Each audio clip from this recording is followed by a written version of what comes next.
Hi hello welcome to my YouTube channel friends. ಎಲ್ಲರೂ ಹೇಗಿದ್ದೀರಾ? ಎಲ್ಲರೂ ಚೆನ್ನಾಗಿದ್ದೀರಾ ಅಂತ ಅಂದ್ಕೊಂಡು ಇವತ್ತಿನ ಒಂದು ಪುಟ್ಟ ವ್ಲಾಗನ್ನು ನಿಮ್ಮ ಹತ್ರ ಶೇರ್ ಮಾಡ್ಕೊಳ್ತಾ ಇದ್ದೀನಿ. ಇವತ್ತಿನ ವ್ಲಾಗಲ್ಲಿ ಏನಿಲ್ಲ, ಹಾಗೆ ಊರಿಗೆ ಹೋಗೋಣ ಅಂತ ಅಂದ್ಕೊಂಡ್ವಿ. ಬೆಳಗ್ಗೆನೇ ಊರಿಗೆ ಈವ್ನಿಂಗ್ ಊರಿಗೆ ಹೋಗೋದಾದರೆ ಈ ರೀತಿ ಟೆಂಪಲ್ಗಳನ್ನೆಲ್ಲ ನೋಡ್ಕೊಂಡು ಹೋಗೋದಕ್ಕೆ ಆಗೋದಿಲ್ಲ. ಅದಕ್ಕೋಸ್ಕರ ನಾವು ಬೆಳಗ್ಗೆ ಎದ್ದ ಊರಿಗೆ ಹೋಗೋಣ ಅಂದ್ಕೊಂಡು ನೆನ್ನೆನೇ ಡಿಸೈಡ್ ಮಾಡಿಕೊಂಡು ಇವತ್ತು ಊರಿಗೆ ಹೋಗ್ತಾ ಇದ್ದೀವಿ. ಸೊ ಇವತ್ತು ಊರಿಗೆ ಹೋಗುವಾಗ ಯಾವೆಲ್ಲ ಪ್ಲೇಸ್ಗಳನ್ನು ಕವರ್ ಮಾಡ್ಕೊಳ್ತೀವಿ ಏನು ಅನ್ನೋದ್ರ ಬಗ್ಗೆ ತಿಳಿಸ್ಕೊಡ್ತೀನಿ.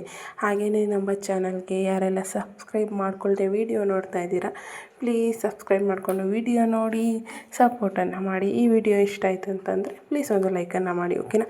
ನಾವು ಹಾಗೆ ಫಸ್ಟು ಪ್ಲೇಸನ್ನು ಕವರ್ ಮಾಡ್ಕೊಂಡಿದ್ದು ಪಂಚಮುಖಿ ಆಂಜನೇಯ ಟೆಂಪಲನ್ನು ಕವರ್ ಮಾಡ್ಕೊಂಡ್ವಿ.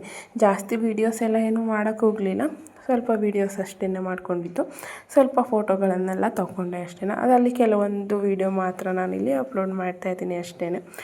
ಅದಾದಮೇಲೆ ನೆಕ್ಸ್ಟ್ ನಾವು ಕವರ್ ಮಾಡಿದ್ದು ಪ್ಲೇಸ್ ಬಂದುಬಿಟ್ಟು ಯಡಿಯೂರು ಶ್ರೀ ಸಿದ್ಧಲಿಂಗೇಶ್ವರ ಟೆಂಪಲು. ಅದು ಕೂಡ ಈ ಟೈಮಲ್ಲಿ ತುಂಬಾ ರಶ್ ಇತ್ತು, ಹಾಗಾಗಿ ಅಲ್ಲಿ ವೀಡಿಯೋಸ್ ಎಲ್ಲ ನಾವು ಮಾಡ್ಕೊಳ್ಳೋದಕ್ಕಂತೂ ಆಗಲೇ ಇಲ್ಲ. ತುಂಬ ಬಿಸಿಲಿತ್ತು, ಮತ್ತು ಯಾವುದೇ ರೀತಿ ಫೋನೆಲ್ಲ ಯೂಸ್ ಮಾಡೋಂಗಿಲ್ಲ ಅಂತ ಎಲ್ಲ ಟೆಂಪಲ್ಗಳಲ್ಲೂ ಆಲ್ಮೋಸ್ಟ್ ಹಾಕಿರ್ತಾರಲ್ವ. ಸೊ ನಾವು ಹೊರಗಡೆಯೂ ಸಹ ನಾನು ವೀಡಿಯೋನು ಏನು ಮಾಡ್ಕೊಳಕ್ಕಾಗಲಿಲ್ಲ, ತುಂಬ ಬಿಸಿಲಿತ್ತು, ಕಾಲೆಲ್ಲ ಸುಟ್ಟೋಗ್ತಾಯಿತ್ತು. ಹಾಗಾಗಿ ಬೇಗ ಬೇಗ ಹೋದರೆ ಸಾಕಲ್ಲಪ್ಪ ಅಂತ ಅನ್ನಿಸ್ಬಿಟ್ಟಿತ್ತು, ಹಾಗಾಗಿ ವೀಡಿಯೋ ಎಲ್ಲ ಮಾಡ್ಕೊಂಡಿರಲಿಲ್ಲ. ಅದಾದಮೇಲೆ ನಾವು ಕವರ್ ಮಾಡಿರೋಂತಹ ಪ್ಲೇಸ್ ಬಂದುಬಿಟ್ಟು ಆದಿಚುಂಚನಗಿರಿಗೆ ಬಂದಾಗ ಆಲ್ಮೋಸ್ಟ್ 2 ಗಂಟೆ 2:30 ಆಗಿತ್ತು. ಅಷ್ಟರೊಳಗಡೆ ದೇವಸ್ಥಾನ ಕ್ಲೋಸ್ ಆಗಿತ್ತು.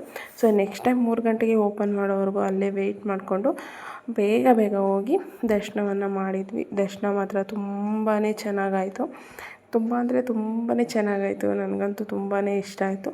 ಈ ಟೆಂಪಲ್ನ ನಾವು ತುಂಬ ಒಂದು 10 ವರ್ಷದ ಹಿಂದೆ ನೋಡಿದೆ ಆದಿಚುಂಚನಗಿರಿ ಟೆಂಪಲನ್ನು. ಇದು 2ನೇ ಬಾರಿ ನೋಡ್ತಾ ಇರೋವಂಥದ್ದು.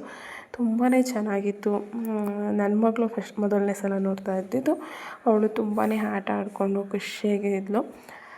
ಮತ್ತು ದೇವಸ್ಥಾನ ಇವಾಗಂತೂ ಚೆನ್ನಾಗಿ ಇಂಪ್ರೂವ್ ಮಾಡಿದ್ದಾರೆ. ಮುಂಚೆ ಎಲ್ಲ ಈ ರೀತಿ ಎಲ್ಲ ಯಾವುದೇ ರೀತಿ ಇಂಪ್ರೂವ್ ಇರಲಿಲ್ಲ. ಇವಾಗ ತುಂಬಾ ಗಣೇಶ ಆಗ್ಬೋದು, ನಾಗದೇವತೆ ಆಗ್ಬೋದು, ಇನ್ನೊಂದು ಟೆಂಪಲನ್ನು ಕಟ್ತಾಯಿದ್ರು. ನನ್ನ ಪ್ರಕಾರ ಅದು ರಾಮ ಮಂದಿರ ಅಂತ ಅನಿಸುತ್ತೆ. ಸೊ ನೋಡೋಣ ಯಾವ್ದು ಕಟ್ತಿದ್ದಾರೆ ಏನು ಅನ್ನೋದು ಗೊತ್ತಾಗಲ್ಲ. ಮತ್ತು ಬೆಟ್ಟ ನಾವು ಹತ್ತಕ್ಕಾಗಲಿಲ್ಲ. ಸೊ ಟೈಮ್ ಎಲ್ಲ ತುಂಬ ಆಗಿದ್ದರಿಂದ ಬೆಟ್ಟ ಹತ್ತಕ್ಕಾಗಲಿಲ್ಲ. ಮತ್ತು ಮಳೆ ಬರೋ ಥರ ಇತ್ತು, ಹಾಗಾಗಿ ಬೆಟ್ಟ ಹತ್ತಲಿಲ್ಲ. ಸೊ ನನ್ನ ಮಗಳು ಇಲ್ಲಿ ಏನೋ ರೋಪ್ ಹಾಕ್ಕೊಂಡು ಅವ್ರ ಅಪ್ಪನ ಹತ್ರ ಮಾತಾಡ್ತಾ ಇದ್ಲು.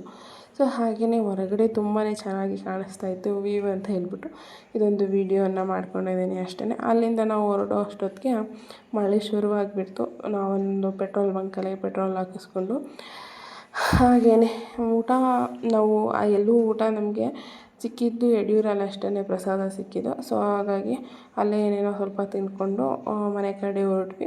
ಮನೆಗೆ ಹೋಗೋ ಅಷ್ಟರಲ್ಲಿ ತುಂಬ ಅಂದರೆ ತುಂಬಾ ಮಳೆ ಶುರುವಾಗೋಗ್ಬಿಡ್ತು. ಸೊ ಇದು ಇವತ್ತಿನ ವ್ಲಾಗ್ ಆಗುತ್ತೆ. ತುಂಬಾ ಸಿಂಪಲ್ಲಾಗಿ ನನ್ನ ವ್ಲಾಗನ್ನು ಇಲ್ಲಿಗೆ ಎಂಡ್ ಮಾಡ್ತಾಯಿದ್ದೀನಿ. ಈ ವ್ಲಾಗ್ ನಿಮಗೆ ಖಂಡಿತವಾಗ್ಲೂ ಇಷ್ಟ ಇರುತ್ತೆ ಅಂತ ಅಂದ್ಕೊಳ್ತೀನಿ. ಸೊ ಇಷ್ಟ ಆಗಿತ್ತು ಅಂತಂದರೆ ಪ್ಲೀಸ್ ನಮ್ಮ ಚಾನಲ್ಗೆ ಸಪೋರ್ಟ್ ಮಾಡಿ, ಓಕೆನಾ. ಇದೇ ರೀತಿ ಒಳ್ಳೊಳ್ಳೆ ವೀಡಿಯೋಸ್ನ ನಿಮ್ಮ ಮುಂದೆ ತರ್ತೀನಿ. Okay, thank you, bye.